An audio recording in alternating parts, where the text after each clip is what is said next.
uJesu Kristu inkosi. Ngibulise kakhulu apostoli, amapostoli nabafundisi bonke nomama bafundisi nolutsha nosane esikhulu ngelihle igama lenkosi yethu Yesu Kristu. Sithi uYesu Kristu inkosi.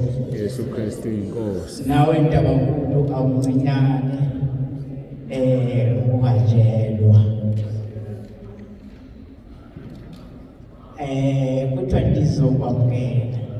Kokuqala sibulela kakhulu taTumpostoli enkonzo yahlelwa ayihlelwanga nguye, yahlelwa kwasemaphakadeni. Khumbula sihlangana ethi sisenyujeneni kumele size ntabankulu nani ngeke sasixoxa sobabili wathi kumele size ntabankulu kanti kwakusehleliwe kungaphambili kakhulu. Ndiyanamkela-ke nonke niziphe nikhululekile nokuba-ke i-attendance yethu isengaka, abanye bethu basemsebenzini nabanye-ke kuvele nemiphanga kwenye nemingcwabo yenzele-ke abangasazi nesiXhosa, kodwa akukholwa ukuthi bakekho. Nompostoli uyasazi isiXhosa futhi uyasithetha, ngisho nesuthu anganidlula nonke. Sibulele kakhulu ukuhlonishwa-ke lizulu namhlanje, sanamukela kakhulu sazogcinwa nikhululeke nizimbe nikhululekile. Abanye bethu basendleleni bayeza ngenxa yokuthi sihlukene ngendlela kude apho siphuma khona, abanye beza ngeenyawo, abanye bayalahleka, kodwa siyambulela-ke uYesu ngoba xa sihamba thina sihamba endleleni nendlela, sihamba endleleni nendlela. uYesu Kristu uyintoni? Indlela nantoni? neqiniso. So asilahleki nokuhamba wedwa, uhamba noYesu, ube nemvuselelo uwedwa. Sibulela ukuthi sesovela naku-YouTube. Hawu ntabankulu nawe siyabulela kakhulu.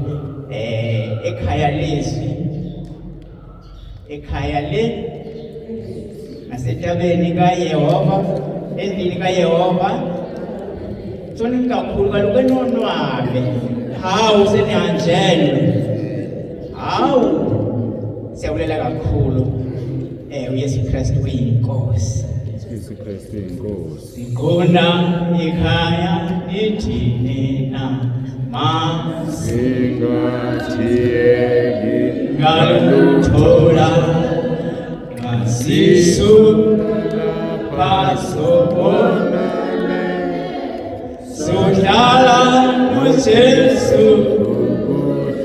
Yebo bakithi, yebo bakithi, sombonga lothuma izulu lingene. uJesu fanele ukhosi, yebo dunyiswa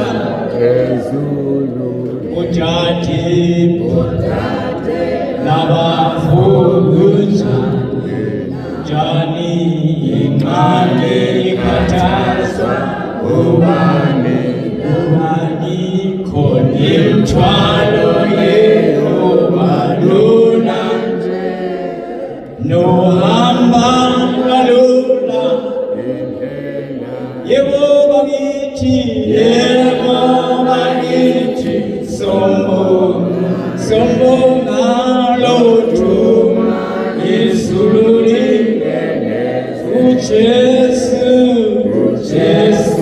fanele ukhosi nje yewatunyiswa phezulu ngani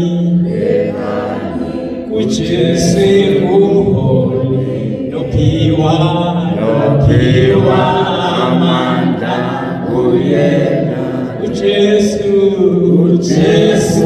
unathi ngomoya kepha kalesizo Yehova kithi sombonga lothuma izulu lingene uJesu ukhosi yewatunyiswa phezulu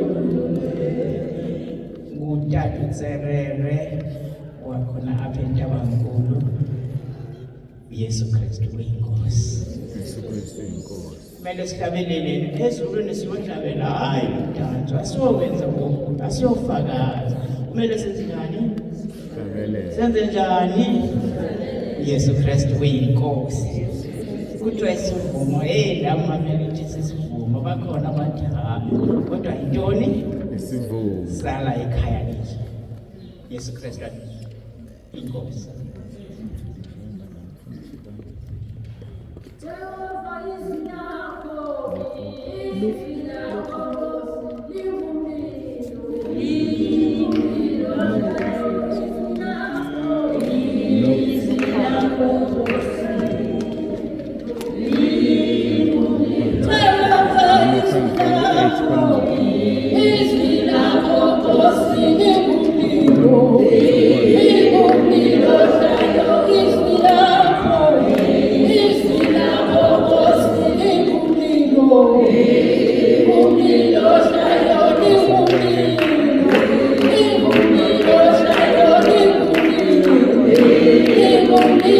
Thank you.